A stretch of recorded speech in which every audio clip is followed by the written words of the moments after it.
Space Shuttle Challenger. The launch was supposed to be a triumph. Families watched on television, schoolrooms tuned in, and the crew waved from the hatch. The rocket rose and then broke apart in less than 2 minutes. 7 crew members were lost. The nation stopped and then asked why. Here's what really happened. A critical seal in the solid rocket booster failed. That seal was a rubber ring known as an O-ring. The night before the launch, the weather dropped to 36 degrees Fahrenheit. Those rings get stiff in cold weather. When they cannot flex properly, they fail to seal the joint between rocket segments. Hot gases found a path where there should have been none. The result was a flame that cut through the booster and into the external fuel tank. Engineers at the contractor, Morton Thiokol, raised the alarm. They warned that the O-rings might not hold at that temperature. Their memo used plain language. Managers discussed the risk and then approved the launch anyway. The decision to proceed turned a technical vulnerability into a catastrophe. The loss was not only human. The shuttle program stopped for months. Repairs, investigations, delays, and lost launches added up to about $5.5 billion in direct cost and long-term impact. The public paid attention because taxpayer money and national prestige were on the line. But the mechanical failure was only half the story. The real breakdown came in conversations that failed to travel from engineering rooms to the people making the call. That missed link is where the next part of this chapter begins and where the bigger lessons live. The official inquiry found more than a part failure. Investigators found a culture that discounted warning signs. Engineers had written memos. They used clear phrases and graphs showing how cold made seals brittle. A meeting at the contractor ended with a decision that reversed earlier technical advice. Management worried about schedule and reputations. Those pressures mattered more than the engineers' words. The report used a phrase that stuck in aerospace circles. It called out normalization of deviance. Over time, small gaps and eroded seals became just another launch fact. No one intended harm, but repeated acceptance of small risks made a catastrophe more likely. The program shut down for months while changes were made. Engineers redesigned joints to add redundancy. New oversight offices were created to give safety a louder voice inside the agency. Launch rules were tightened so key safety criteria could not be waived. Those changes cost money but saved lives in subsequent missions. There is a simple rule that came out of the tragedy. If experts say stop, organizations must listen. The lesson is not about one part or one company. It is about how decisions are made under pressure. Money and fame can push projects forward. They cannot replace clear-headed risk assessment. The dead were 7 people with families and life plans. The financial toll was huge. The reputational toll lasted for years. Above all, the event became a textbook on how technical warnings must travel from lab rooms to decision rooms and be respected when they arrive. Deepwater Horizon. The night sea turned black and fire ran across the water. Workers tried to stop a blowout that would not be stopped. The rig exploded. 11 people died. Oil spread for months and ruined livelihoods. Here is the core failure. The blowout preventer is a last line of defense. That device should cut through pipe and seal the well. On that day, the device did not work. Control systems were miswired. The shear rams could not cut the drill pipe cleanly. The pipe had shifted off-center because of unexpected pressures. The preventer could not do its job when it mattered most. On top of that, well-designed choices increased the danger. Casing and cementing shortcuts left the well vulnerable. Warnings from field engineers were missed or overridden in the rush to finish the job. When alarm signs flashed, the system relied too much on equipment that had known limits. The cost was staggering. Cleanup bills, legal settlements, and fines added up to about $65 billion. The Gulf Coast economies suffered. Fisheries and beaches took years to recover. The human and environmental toll became a national scandal. Regulators responded with a moratorium on deep-water drilling and by reorganizing oversight agencies. Rules for blowout preventers grew stricter. New standards demanded better testing and third-party inspections. Specialized containment systems were developed to respond faster to future leaks. Even with those changes, experts warn that culture matters more than hardware. If companies treat safety as a box to tick, the equipment cannot save them. The next part of this chapter will examine whether the reforms truly changed how offshore work gets done. Investigations stripped away the confusion. Reports found mechanical failures and poor decisions. They showed that miswired controls and weak well practices turned a technical fault into a national disaster. Regulators acted quickly. A 6-month moratorium paused deep-water drilling to buy time for review. The government split the old agency into bodies focused on resource management and safety enforcement. Rules changed. Blowout preventers had to meet stricter standards. Third-party inspections became mandatory. Well designs and cementing procedures faced tougher scrutiny. Industry built new tools. Fast response systems were developed to cap leaks and contain flows. Companies upgraded their blowout preventers with redundant shear rams and improved testing. Sensors and real-time monitoring became more common on rigs. Those advances matter. They make some failures less likely to spread. Still, hardware is only part of the answer. The reports returned again and again to human factors. A culture that treats safety as a check, the box will find ways to fail. If management rewards speed over caution, then even the best equipment sits unused when it counts. Audits and rules will not fix a culture that sees compliance as optional. The Gulf Coast paid an environmental and economic price that lasted years. The legal and cleanup bills totaled about $65 billion. The spill became a warning about how complex systems break when human incentives are misaligned. The clear lesson is simple. Better machines help. Better oversight helps. Most of all, we need organizations that listen to experts and make safety the loudest voice in the room. Chernobyl. The reactor blew apart in the dead of night, and a cloud of radiation climbed into the sky. People nearby smelled smoke, and then realized something far worse was happening. The physical blast was only the start. The core problem began with the reactor design. The RBMK was built for quick and cheap power. That choice left it with a dangerous quirk. When parts of the core turned to steam, the reactor could suddenly speed up. That is called a positive void coefficient. It means a small change in cooling can make power grow fast. The control rods made the problem worse. Their tips were graphite. When those rods were pushed in, the reactor briefly became more reactive before it became less reactive. That strange behavior can create a sudden power spike when operators try to shut the reactor down. On the night of the accident, operators ran a safety test. They wanted to see how the turbine would behave if power fell offline. The test required a low power state. Instead, the reactor was set up in an unstable condition. Many safety systems were turned off for the procedure.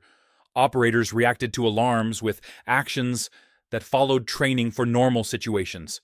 Those actions in that unstable state fed a rapid rise in power. In a few heartbeats, the reactor surged far beyond its limits. Fuel rods warped and broke. Steam built inside channels that were never meant to hold such pressure. The pressure tore the reactor apart and exposed the core. The explosion scattered radioactive material into the air and across wide regions.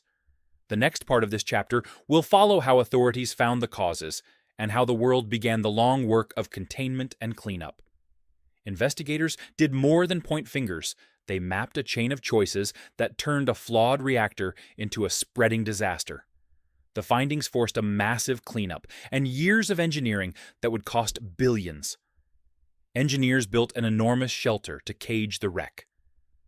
The new safe confinement was finished in 2019. It is a metal arch that slides over the ruined building and limits how much radioactivity can escape. That structure made high-risk work possible. teams could remove contaminated debris under safer conditions. International groups, including the IAEA and banks, helped fund the effort. Decommissioning followed. Fuel and waste needed isolated storage. New facilities were created to hold contaminated material for long periods. That work is technical and expensive. Estimates for total cleanup and containment run into the tens of billions and into the hundreds of billions, when long-term monitoring and lost economic output are counted. The costs will stretch across generations. Security then became a new concern. Military action and occupation in the region raised fears that containment could be damaged. Reports of attacks and sabotage near nuclear sites showed how political conflict can add fresh risk to an already fragile situation. Systems that were meant to last decades now face unpredictable threats. The final chapter of this event is still being written. The engineering fixes are impressive and necessary. They reduce immediate danger. They do not erase the deeper lesson. When systems are designed with shortcuts, or when warnings are hidden, the price can fall on people who had no role in the decision. That is the cost that money cannot simply buy back. Hurricane Katrina. The water came and the levees failed. 80% of New Orleans flooded. Families climbed to rooftops and waited for rescue that took too long. Here is what went wrong. The levee system was a patchwork built over 2 centuries. Different agencies controlled different sections. No single plan connected them all. The levees were not high enough. Engineers miscalculated the strength of the soil beneath them. They used flawed data about land elevation and did not account for the natural sinking of the ground over time. Some levee walls did not reach far enough up inside the structures. When water rose, it spilled over barriers that should have held. The design assumed one level of storm, but the city faced another. Pump stations flooded and stopped working. Backup systems failed because they sat in low buildings where water could reach them. Redundancy existed on paper, but many systems shared the same vulnerability. Communication broke down. Warnings did not reach everyone who needed them. Evacuation plans did not account for people without cars or money to leave. The human cost was immediate and brutal. Nearly 1,400 people died. Families were separated. Entire neighborhoods emptied, and some never refilled. The financial toll reached about $150 billion in economic damage. Homes were destroyed, businesses closed. Infrastructure needed complete rebuilding, after the disaster investigations were harsh and public. The Army Corps of Engineers admitted the levees failed due to flawed and outdated engineering. Local officials pushed for cheaper systems. Federal oversight was weak. The findings showed a failure of planning, design, construction, and maintenance. It was not one mistake, it was decades of choices that valued speed and cost over safety. Changes followed fast.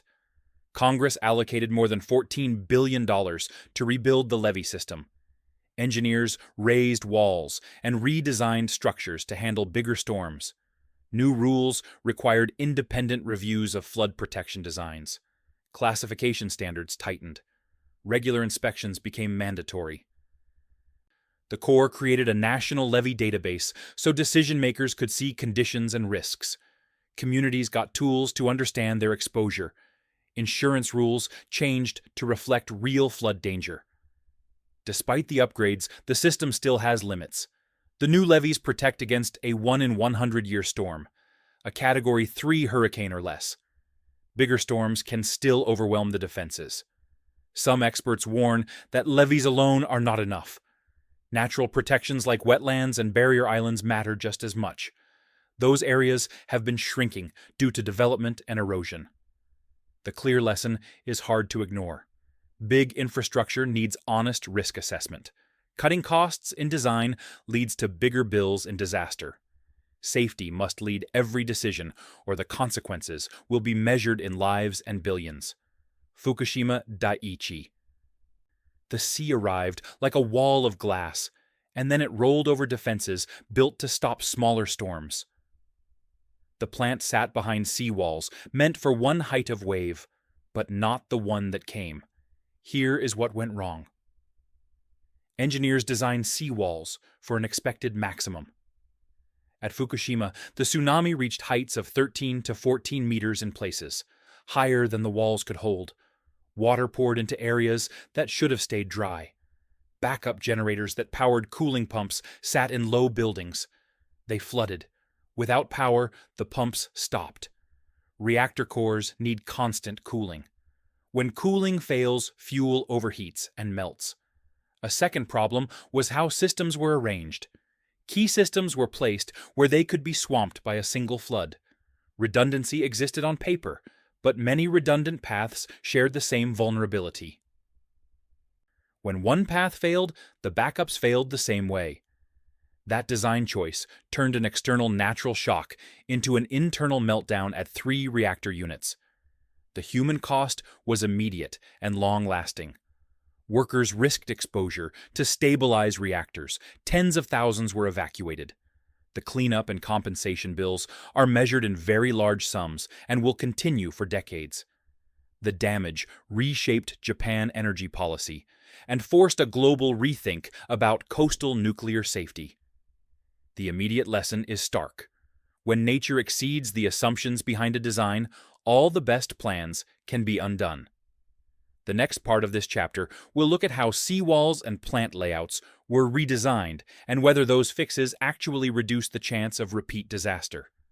Rebuilding began almost at once. Engineers raised walls and moved systems uphill. They went beyond simple fixes and rethought where critical equipment should sit. One practical change was to raise seawalls. Some sites increased their heights from 22 meters to 28 meters to match new risk assessments. Plants added layered barriers so a single overtopping could not flood every backup system. Emergency generators and batteries moved to higher rooms or sealed enclosures that resist flooding. Materials and design also evolved. Researchers explored adaptive materials that absorb energy and reduce transmitted shock during seismic events. Proposals for seismic shadow zones using engineered lattices aim to blunt ground motion before it reaches critical structures. Those ideas are not yet universal, but they show how engineers are trying to change the rules of engagement with nature. Regulators imposed stricter standards. Plants must now show how they cope with events far larger than historical records. Real-time monitoring and multiple independent power paths became standard expectations. Some countries shut reactors early. Others delayed restarts until upgraded protections were in place. The bills were steep. Raising walls and reworking sites costs governments and utilities tens of billions in some cases. Long-term monitoring and decommissioning add to that price. The money buys safety, but it also buys a new set of maintenance and security obligations that last generations. Despite progress, the core challenge remains the same. Designs rest on assumptions about what is possible. When nature or politics breaks those assumptions, even the best defenses can be overwhelmed. Engineering can reduce risk. It cannot remove uncertainty. That hard truth is why vigilance must never be a one-time purchase. Banqiao Dam. The dam was called the Iron Dam. Engineers believed it could not fail. Rain from typhoon. Nina proved them wrong. Here is what happened. In August 1975, the typhoon stalled over central China. More than a year's worth of rain fell in 24 hours. The record was 1,060 millimeters in one day. The dam was designed for a 1-in-1,000-year flood. The typhoon delivered a 1-in-2,000-year event. The reservoir filled faster than the sluice gates could release water. Communication lines went down. Telegraph wires collapsed in the storm. Requests to open the dam gates did not reach the operators in time. Water kept rising. The dam overtopped by about 1 foot. That was enough. The clay embankment began to disintegrate. At 1 in the morning, on August 8th, the dam gave way. A flood wave, 5 to 9 meters high and 10 kilometers wide, raced across flat farmland. It moved at 50 kilometers per hour. Entire villages were swept away while families slept. The wave took 6 hours to drain the reservoir. Peak flow reached 78,000 cubic meters per second. Roads, bridges, power lines, and communication systems were destroyed. 61 other dams failed downstream in a cascade. Small dams could not hold back the water from the larger failures upstream. The domino effect spread across the region. The official death toll is 26,000. Unofficial estimates run as high as 230,000 when counting deaths from disease, famine, and lack of clean water in the weeks that followed. Over 10 million people were affected. 5,960,000 buildings collapsed. The inundated area covered 12,000 square kilometers. Economic loss exceeded 10 billion yuan. That translates to multiple billions in modern currency, and does not include long-term costs like rebuilding infrastructure or lost productivity. The Chinese government classified the failure as a natural disaster. They emphasized the extreme rainfall and downplayed design flaws. Information about the event was suppressed for decades. But engineers know the truth. The dam had problems from the start. A hydrologist named Chen Xing recommended 12 sluice gates during design. Officials approved only 5 to save money. The gates were undersized. They could not discharge water fast enough during extreme events. A secondary spillway was too small to make up the difference. Cracks appeared in the dam after construction. Repairs were made, but the fundamental design remained weak. The focus on rapid development during the Great Leap forward meant corners were cut. No early warning system existed. No evacuation plan was in place. People downstream had no idea the dam could fail or what to do if it did. The lesson here is brutal and clear. Dams are not just engineering structures. They are potential weapons if they fail. Design standards matter. Maintenance matters. Communication matters. When officials prioritize speed and cost over safety, the bills come due in lives. When they hide failures instead of learning from them, the risk spreads to other projects. After the disaster, China rebuilt the dam with higher standards. The new Banqiao Reservoir was completed in 1993, with better materials and larger capacity. Other dams across the country were inspected and upgraded, but the scars remain. The event is still called the deadliest structural failure in history. It serves as a reminder that no structure is truly unbreakable and that nature will always test the limits of human design. Piper Alpha. The night sky lit up, and a platform vanished into flame. Workers on other rigs watched helpless as radio calls turned to screams. The core failure was not one single broken valve. It was a chain of safety protocol breakdowns. Equipment designed to isolate a leak either did not function or was not used. A permit-to-work system that should have kept dangerous operations separate was weak. Emergency shutdown procedures failed to isolate the source of gas fast enough. When the fire started, it found paths through the platform that let it spread in minutes. Maintenance practices mattered. Critical safety equipment had been taken offline for service, or bypassed so production could keep running. The culture rewarded uptime over careful shutdowns. That combination of mechanical vulnerabilities and human pressure created a perfect storm. The human cost was immense. 167 people lost their lives. The cleanup and legal fallout cost the industry and insurers the equivalent of $3.4 billion. Families lost breadwinners, and an entire offshore community felt the shock. Rescue systems did not work as planned. Lifeboat launches were chaotic, and some boats could not be launched because of heat or damage. Communication lines were overloaded, and decision points were confusing. In the end, the platform collapsed and sank, leaving a long list of questions about who knew what and who chose production over safety. The immediate consequence was anger and a demand for answers. Public inquiries began to map the chain of failures and to call for hard changes. The next part will look at the rules that were rewritten and the technologies put in place to stop this from happening again. Investigations led to hard rules. The inquiry report by Lord Cullen became the foundation for offshore safety reform. It led to new regulations across the North Sea and influenced standards worldwide. One major change was the safety case regime. Operators now must demonstrate to regulators that their installations are safe before they can operate. The burden of proof shifted from regulators to companies.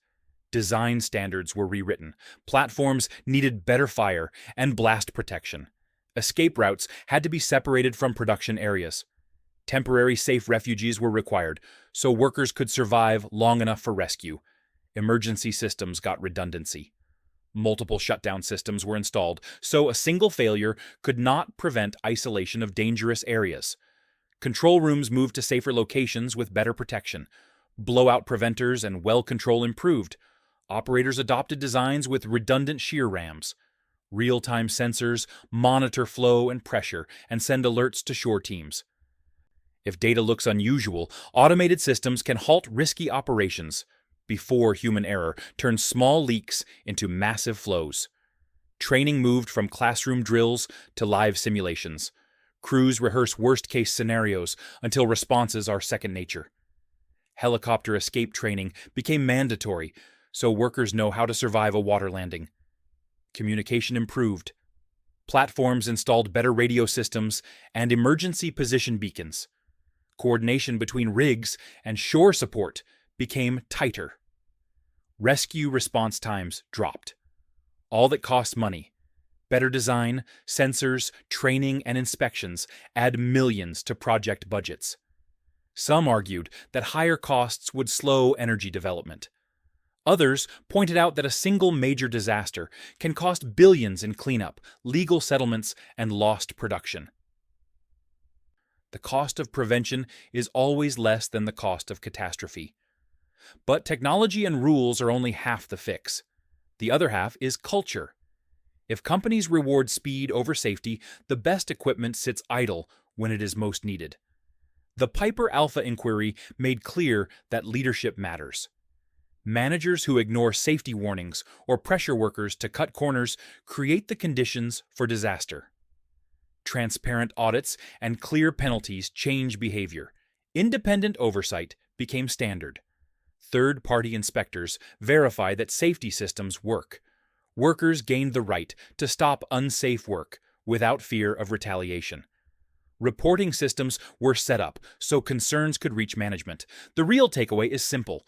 Offshore work is dangerous by nature. The environment is harsh. The stakes are high. Strong hardware, smart rules, and tough enforcement all matter. Most of all, a culture that listens to safety experts must lead every project.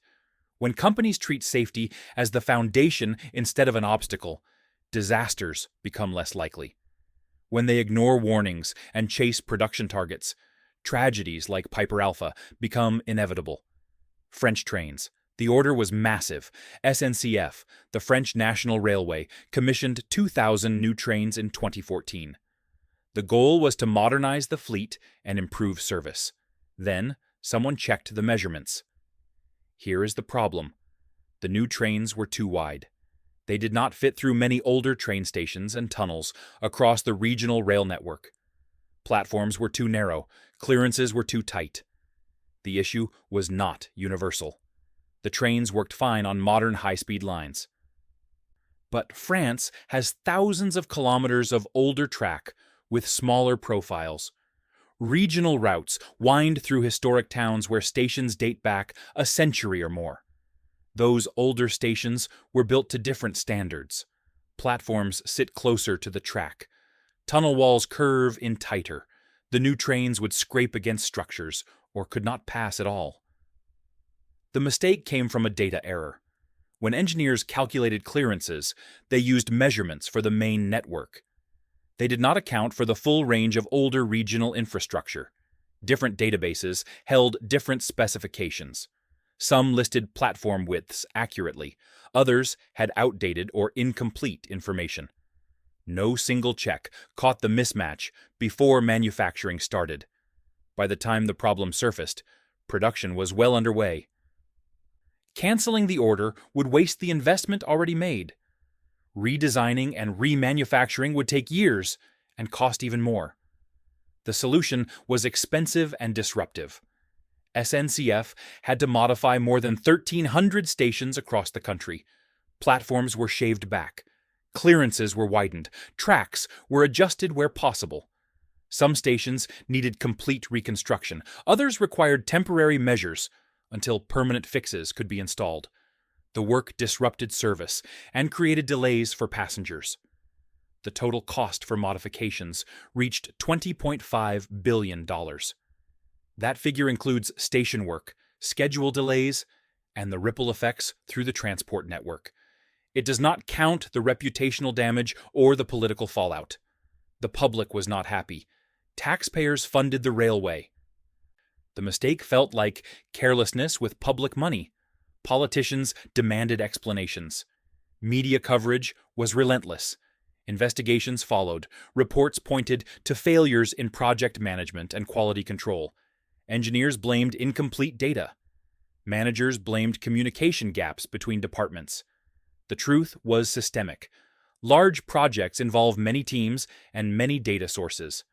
When those sources do not align and no single authority checks them all, errors slip through. The lesson is not complicated. Measure twice and build once. Verify assumptions before production starts. Check compatibility across the entire system, not just the newest parts. Standards matter. When infrastructure spans generations, old and new must work together. Retrofitting is always more expensive than getting it right the first time. The French train mistake became a textbook case in project management courses. It shows how a simple data error can balloon into a multi-billion-dollar problem. It reminds engineers that no detail is too small to verify. And it proves that even in advanced economies with skilled engineers, basic checks can be overlooked when systems are complex and accountability is unclear. The price of that oversight was measured in billions and in years of disruption. Dubai Aquarium. The Dubai Mall Aquarium was supposed to be a showpiece. 10 million liters of water, 33,000 sea creatures.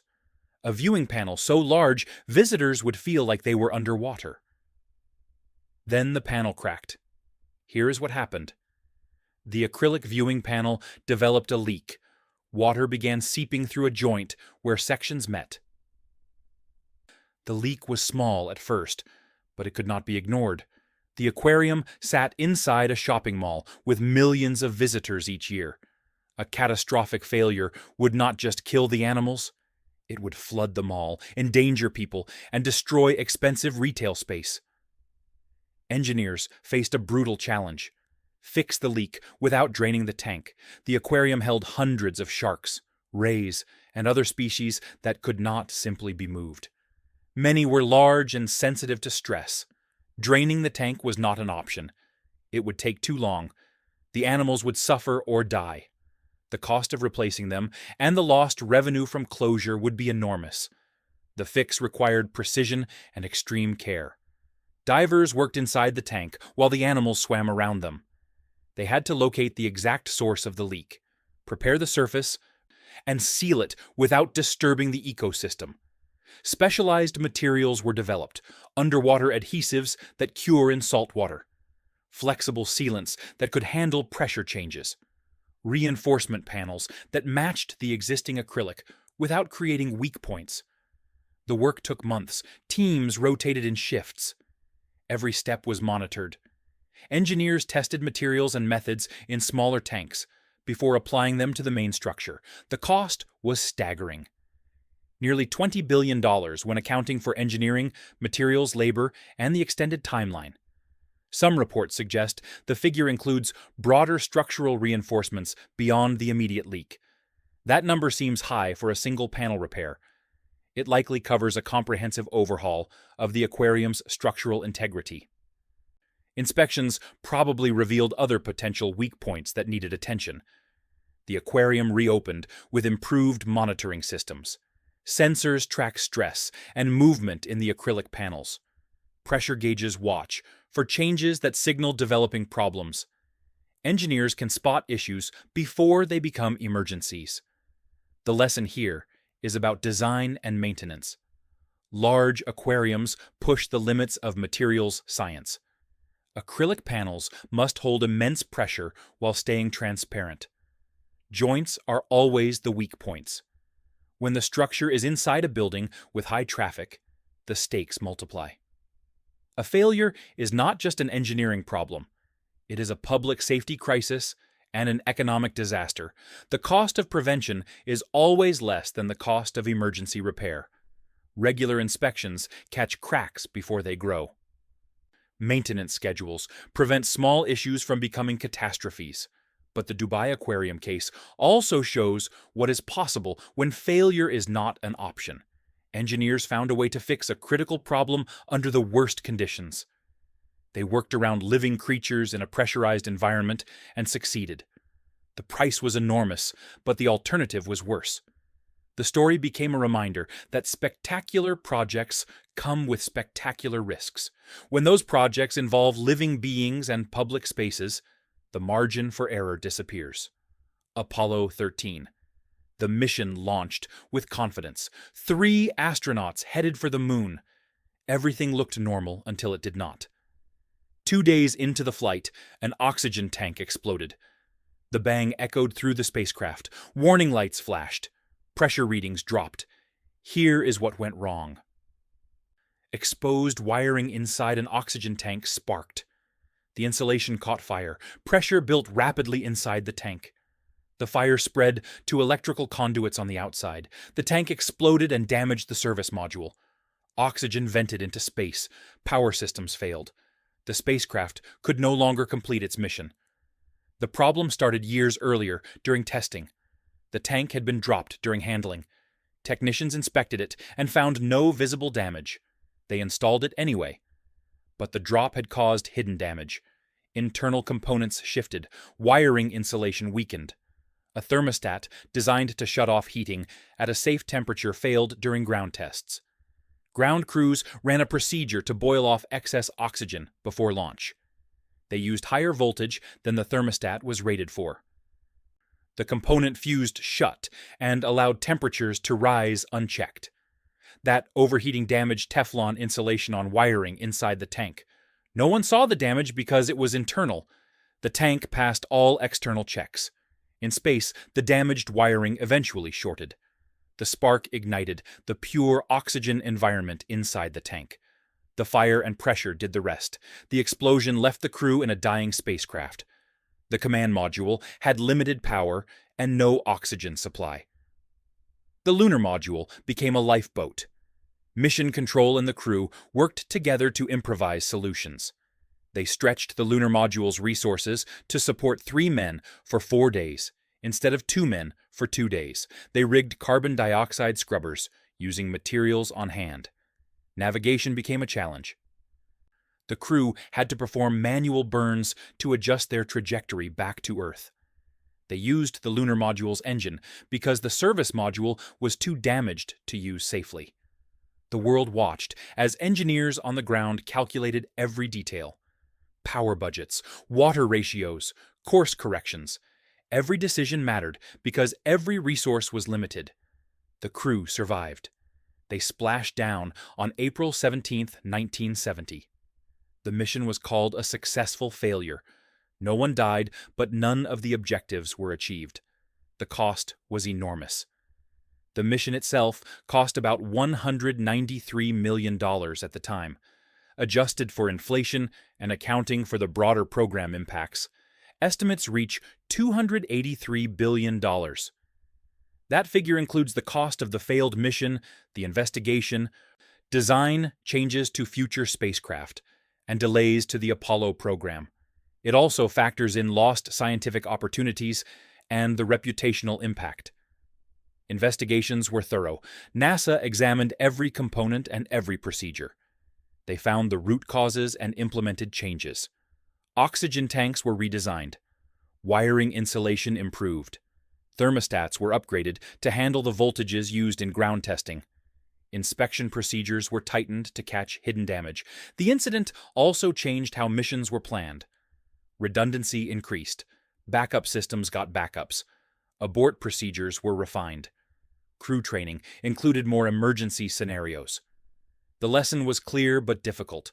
Space is unforgiving. Small errors in design or maintenance can cascade into catastrophes.